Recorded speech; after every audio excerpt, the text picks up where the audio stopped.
这是电视剧《西游记》中孙悟空大闹天宫，打上凌霄宝殿时，玉帝被吓得躲到桌底，撕心裂肺喊出的一句：“快去请如来佛祖。”正是这句话，玉帝在《西游记》中表现得非常孱弱，而如来佛祖手段通天，好像比玉帝要厉害很多，但其实不然，玉帝在许多方面都要压如来略胜一筹。《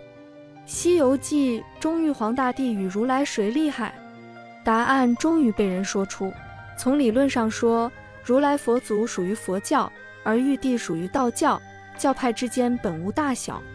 但在西游世界，三清只是精神领袖，玉帝才是三界的实际领导者，所以太上老君见到玉帝也要自称老臣，表示尊敬。而如来佛祖是五方五老之西方佛老，代管人间四大洲，从某种意义上来说，他更像是在外的诸侯，拥有军队的封疆大吏，地位和身份是不如玉帝。其实西游原著中，孙悟空大闹天宫并没有打上凌霄宝殿，而是被挡在通明殿上，玉帝也没有惊慌失措。原著中却说玉帝拆开表彰，见有求助之言，笑道：“颇奈这个猴精能有多大手段，就敢敌过10万天兵。”李天王又来求助，却将内陆神兵助之。这里我们可以知道，玉帝并没有将孙悟空放在眼中，他只是笑笑，也没有害怕的意思。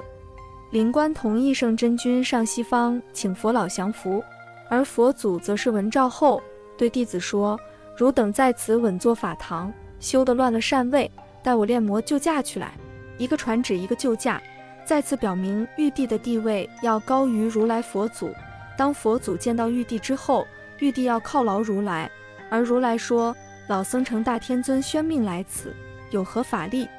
还是天尊与众神洪福，感劳致谢。”这番话说得非常尊敬，大天尊和老僧是给足了玉帝面子，而且在庆功宴上，如来的座位可是在玉帝之下。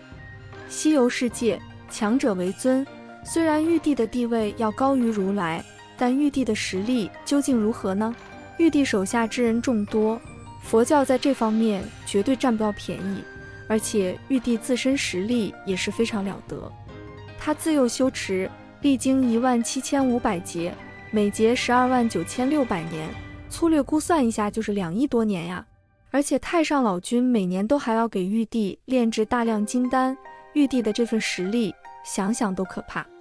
不过话说回来了，没有实力又怎么可能镇得住这么多什么佛妖呢？玉帝不生不死，三界之内没有人可以动得了他，但他个人实力和如来真不好比，因为两人没有正面交过手。但可以肯定的是，玉帝实力不会比如来弱。看到这里，我想有大家都非常疑惑，既然玉帝这么厉害，道教大能也这么多，那么为什么玉帝不亲自动手，也不请别人，而要请如来佛祖呢？其实当时天庭的情况我们应该看得出来，表面平静，但其中却是暗潮汹涌，很多势力蠢蠢欲动，而孙悟空正是扮演了这么一个打破平静的角色。玉帝本就高深莫测，他不会让众人知道自己的实力，所以他没有亲自动手。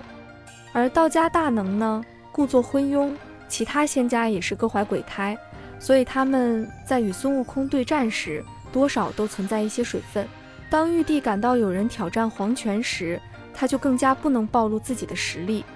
请人帮忙也是有技巧的，玉帝显然非常高明。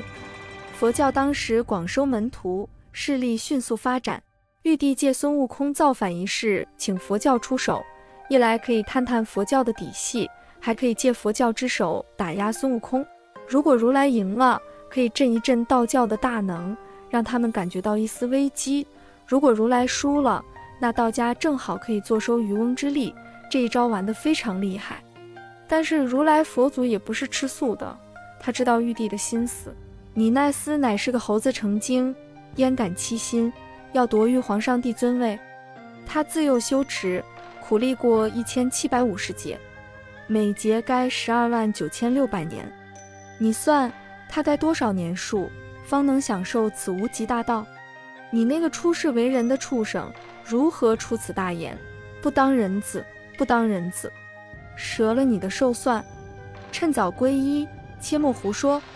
但恐遭了毒手，性命顷刻而休，可惜了你的本来面目。如来这番话并不是表明那么简单，他先说明孙悟空只是猴子成精，和我佛教没有关系，然后肯定了玉帝的地位是没有人可以代替。紧接着他又告诉孙悟空，你的处境非常危险，一旦遭遇毒手，性命难保，所以你皈依我佛，从现在起你就是我佛门的人，没有人可以动你，免得你被他们打死，可惜了本来面目。如来佛祖也是非常聪明的，他既承认玉帝的地位，又彰显自己的实力。可惜孙悟空没有听懂如来的暗示，他也不会就这样皈依佛门，所以如来佛祖轻轻将孙悟空压在五行山下，注意原著中是轻轻地把他压住，因为孙悟空在太上老君的八卦炉中已经伤了元气，他属于强弩之末，稍微重一点，孙悟空怕是承受不住。而那道神符俺麻的巴咪欧更多的像是护身符一样。如来佛祖对待孙悟空的态度，其实也是佛道两派的一次交锋。佛祖保护孙悟空，将他压在五行山下，其实是抵御道教对佛教的进攻，贴一道灵符，是防止道教大能害了孙悟空的性命。总结一下，如来佛祖的地位不如玉帝，但实力和玉帝应该不相上下，但玉帝和如来的关系也并不像表面那样的友好。道教和佛教本就有着教派之争，菩萨和佛祖在西方本有差别，但天庭将菩萨单立一方，让他和佛祖平起平坐，不是没有道理的。